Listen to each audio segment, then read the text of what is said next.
Welcome to unlock Tamil. இன்றைக்கி நம்ம என்னெல்லாம் பார்க்க போகிறோம்னு பார்த்தீங்கன்னா, போன வீடியோவில் டே 1 கொடைக்கானல் போட்டிருப்பேன். இது டே 2. காலையில் எல்லாம் குளித்து கிளம்பி வந்து பார்த்திங்கன்னா இன்றைக்கி சுற்றுறதுக்காண்டி கிளம்பிட்டோம். இன்றைக்கி எங்கெங்கெல்லாம் போகிறோம்னு சொல்லிட்டு இந்த விலாகில் பார்க்கலாம். நம்ம காட்டேஜ் மேலே வந்து பார்த்திங்கன்னா ஒரு மாடி மாதிரி இருந்துச்சு. அங்கேருந்து பார்க்கறதுக்கு ஊர் ஃபுல்லாகவே தெரிஞ்சது, செம்மையாக இருந்துச்சு. அந்த வியூவை பார்த்து ரொம்ப நேரம் நின்றுட்டு இருந்தோம், ஃபோட்டோ வீடியோலாம் எடுத்துகிட்டு இருந்தோம். ஃபஸ்ட்டு போன இடம் வந்து பார்த்திங்கன்னா பில்லர் ராக்கு தான். அங்கே வந்து பார்த்திங்கன்னா இந்த மாதிரி பில்லராக இருக்கும்னு சொல்லியிருந்தாங்க. அங்கே தான் பார்க்க போயிருந்தோம். ஆனால் நேற்று நம்ம பார்த்தோம் இல்லையா, ஃபுல்லாக ஃபாகாக இருந்து எல்லாம் மறைச்ச மாதிரி, அதே மாதிரி தான் இருந்துச்சு. அப்புறம் கொஞ்சம் நேரம் நின்று வெயிட் பண்ணிகிட்டு இருந்தோம், அந்த ஃபாக் போகிறதா இல்லை தெரியுதா அப்படின்னு சொல்லிட்டு. கொஞ்சம் அந்த ஃபாக் மூவ் ஆகிற மாதிரி இருந்துச்சு. அதில் வந்து லேசாக பில்லர் தெரிஞ்சிச்சு, அதையும் பார்த்துட்டு இருந்தோம்.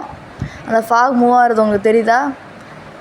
அப்புறம் அங்கே வந்து கொஞ்சம் ஃபோட்டோ எடுக்கிறதுக்கெலாம் நிறையா இடம் இருந்துச்சு. அங்கேயும் போய் ஃபோட்டோஸ்லாம் நிறையா எடுத்துகிட்டு இருந்தோம்.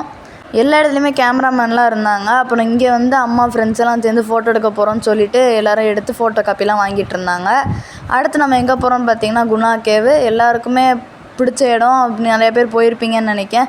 குணா கேவுனாலே என்ன ஆகுதுன்னு மறக்காமல் கமெண்ட்ஸில் சொல்லிடுங்க. எனக்கு குணா கேவுனாலே குணா படத்தில் உள்ள கண்மணி அன்போடு அந்த பாட்டு தான் நான் வந்துச்சு. இங்கேயும் மங்கீஸ்லாம் இருந்துச்சு. குற்றாலத்தில் தான் இருக்கும்னு பார்த்தோன்னா இங்கேயுமே இருந்தது. எங்கே வந்திருக்கோம்? நிறையா வீடியோலாம் எடுத்துகிட்டு இந்த மாதிரி ஃபன் பண்ணிகிட்டு இருந்தோம். அப்புறம் குணா கேவ் என்ட்ரன்ஸ்லேருந்து கொஞ்சம் தூரம் நடந்து போகணுமா அந்த குணா கேவ் பார்க்குறதுக்கு. இங்கேயுமே செம்ம ஃபாக் இருந்ததுனால குணா கேவே தெரியலை. இருந்தாலும் இந்த மாதிரி ஏறி போகிறது, இந்த மரம்லாம் பார்க்கறதுக்கு செம்மையாக இருந்துச்சு. இங்கேருந்து பார்த்தா தான் குணா கேவ் தெரியும்னு சொன்னாங்க. நான் ஆல்ரெடி சொன்ன மாதிரி ஃபுல்லாக ஃபாக் தான் இருந்தது. அப்புறம் அங்கேயும் நின்று கொஞ்ச நேரம் ஃபோட்டோலாம் எடுத்துகிட்டு இருந்தோம். முதலையாவது கொஞ்சம் ஃபாக் இருந்துச்சு, யார் எங்கே நிற்கிறான்னு தெரிஞ்சிச்சு. நாங்கள் கிளம்பும் போது வந்து பார்த்திங்கன்னா ஃபுல்லாக ஃபாக் இருந்துட்டு பக்கத்தில் யார் நிற்கிறாங்கன்னு கூட தெரில, அவ்வளோ ஃபாகாக இருந்தது. அப்புறம் போகிற வழியில் வந்து பார்த்திங்கன்னா பைன் ஃபாரஸ்ட்லாம் இருந்துச்சு, அதெல்லாம் பார்த்துட்டு இருந்தோம். இந்த மாதிரி நிறைய மரம்லாம் இருந்துச்சு, பார்க்க செம்ம வியூவாக இருந்தது. எனக்கு இந்த மாதிரி க்ரீனிஷான பிளேசஸ், மலையன் பிளேசஸ்லாம் ரொம்ப பிடிக்கும். உங்களுக்கு எந்த மாதிரி பிளேசஸ்லாம் பிடிக்கும்னு மறக்காமல் கமெண்ட்ஸில் சொல்லுங்கள். அப்புறம் மோயர் பார்க்குன்னு ஒரு இடத்துக்கு வந்திருந்தோம். அது வந்து சும்மா சூசைட் பாயிண்ட் மாதிரி ஹைட்லேருந்து பார்க்குற மாதிரி இருந்துச்சு. அதுவுமே வந்து பார்த்திங்கன்னா ஃபாக் தான் இருந்துச்சு. இந்த வீடியோவை பார்த்தாலே தெரிஞ்சிருக்கும், கேமராவே மறைஞ்சிருச்சு, அவ்வளோ ஃபாகாக தான் இருந்துச்சு. அப்புறம் சாப்பிட்ற டைமும் வந்துருச்சுன்னு சொல்லிட்டு கிளம்பி அப்படியே லஞ்சுக்கு சாப்பிட வந்துட்டோம்.